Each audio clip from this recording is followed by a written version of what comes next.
Hello, welcome back again sa ating Book of Life in My Life. Good afternoon sa lahat.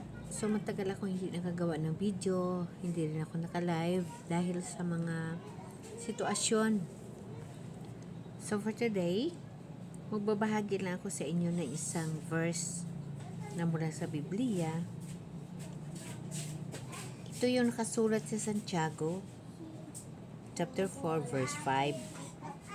Inaakala ba ninyong walang makabuluhan ang sinasabi ng kasulatan na ang Espiritu na pinatira ng Diyos sa atin ay nagnanais ng lubos na katapatan? Ito yung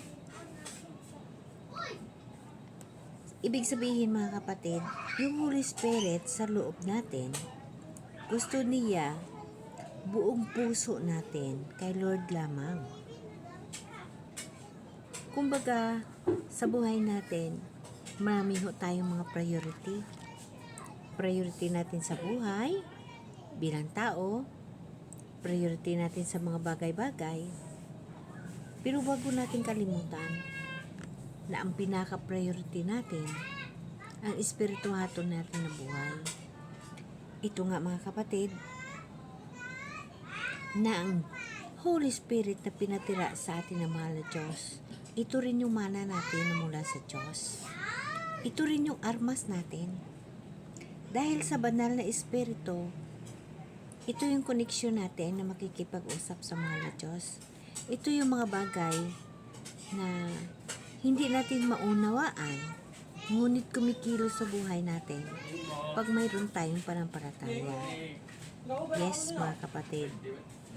So, nakasaad sa Santiago chapter 4 verse 5. Ang sinasabi ng kasulatan ay katotohanan, mga kapatid. Ang Espiritu na pinatira ng Diyos sa atin ay nagnanais ng lubos na katapatan.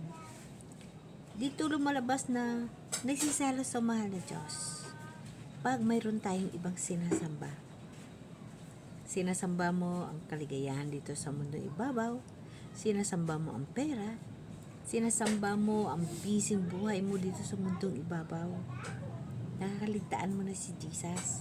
Samantala, kasama natin ang banal na Espiritu. Samantala, pinatira sa atin ang mahal na Diyos, ang Holy Spirit. Nasa atin ang banal na Espiritu. Pero yan lahat, second priority lang sa buhay ng tao sa mundo.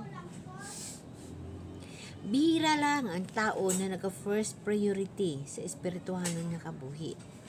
Kaya, mga kapatid, dapat natin unawain, pinatira ng Diyos ang banal na Espiritu sa buhay natin. Kasi kasama natin ang Diyos. Ibig sabihin, mga kapatid, walang hirap tayong mararanasan kung ang banal na Espiritu na pinatira ng Diyos sa atin upang magproteksyon sa atin, upang magbantay sa atin, ay atin laging kausapin. Walang problema, walang hirap na hindi masolve dahil mayroon tayong kakampi.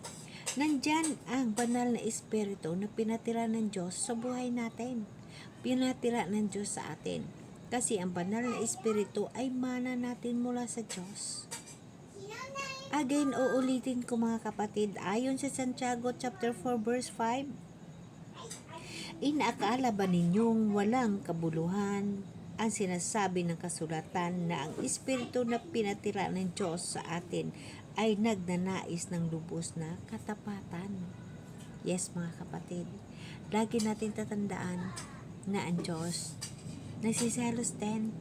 Kasi, mga priority natin ang makamundong ibabaw, mga kapatid. Samantala, kasama natin ang banal na Espiritu na dapat yun ang atin pagkatiwalaan.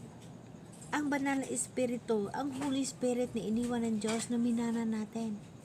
Amen? Amen.